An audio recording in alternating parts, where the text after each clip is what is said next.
Ce jour-là, nous marchions. Ce jour-là, nous marchions dans la rue couronnés d'optimisme et d'un espoir tout neuf né de voir avec nous 120 000 personnes marcher. Ça sentait le froid, la joie, la bière, ça sentait le pétard pirate et le pétard tout court, ça n'avait ni langue ni couleur, ça faisait beaucoup trop de bruit, ça faisait de grosses blagues grasses, ça ressemblait à mon pays debout. Et c'était beau. Alors oui, on était là contre l'extrême droite au gouvernement, contre la loi des riches et pour cette couverture sociale tellement détricotée qu'elle finit aujourd'hui par couvrir les plus pauvres comme de minuscules petits strings de putes, les obligeant à tortiller du cul pour qu'on leur crache au visage de quoi manger. Oui, c'est vrai. C'est pour ça qu'on était là, mais pas uniquement au fond. On était là aussi par envie d'exister, putain.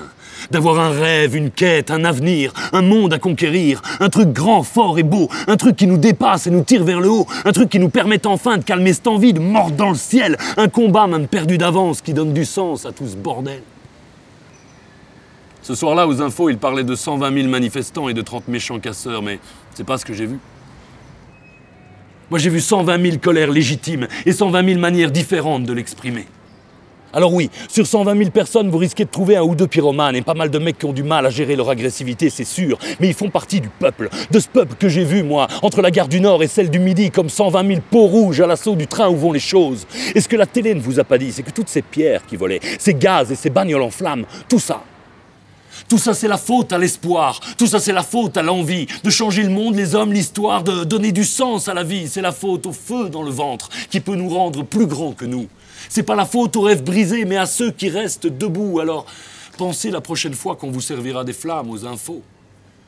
Qu'étrangement, ce qui nous rend violents, c'est aussi ce qui nous rend beaux.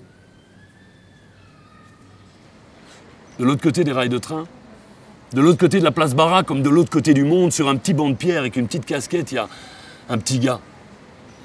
Un fils de pauvre. Mais un fils de pauvre élevé dans un siècle où l'on pense que la culture est un luxe, que l'éducation populaire est accessoire, que la philosophie ne sert à rien, où l'on pense que c'est une bonne idée de bien trier les pauvres par couleur et par ethnie, de séparer les cours de religion et d'attendre sans rien faire que tout ce petit monde se haïsse lentement. Élevé par des parents usés par le travail de misère, avec cette télé allumée 24 heures sur 24, lui rappelant sans cesse qu'il a la gueule de l'ennemi, comme à peu près tous ceux qu'il aime, eh bien le petit gars, hein, il sent grandir quelque chose en lui. Comme une envie d'exister, putain. D'avoir un rêve, une quête, un avenir, un monde à conquérir, un truc grand, fort et beau, un truc qui le dépasse et le tire vers le haut, un truc qui lui permette enfin de calmer cette envie, de mordre dans le ciel, un combat même perdu d'avance qui donne du sens à tout ce bordel. Bah dans le quartier, il y a des mecs qui ont des réponses pour lui.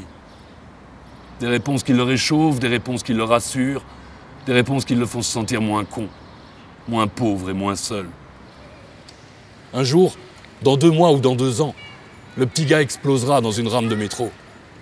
Et lorsque la télé vous repassera en boucle les images de gens comme vous et moi, couverts de cendres et de sang, rappelez-vous, tout ça c'est la faute à l'espoir, tout ça c'est la faute à l'envie de changer le monde, les hommes, l'histoire, de donner du sens à la vie. C'est la faute au feu dans le ventre qui peut nous rendre plus grands que nous. C'est pas la faute aux rêves brisés, mais à ceux qui restent debout. Alors, pensez la prochaine fois qu'on vous servira des flammes aux infos. Qu'étrangement, ce qui nous rend violents, c'est aussi ce qui nous rend beaux.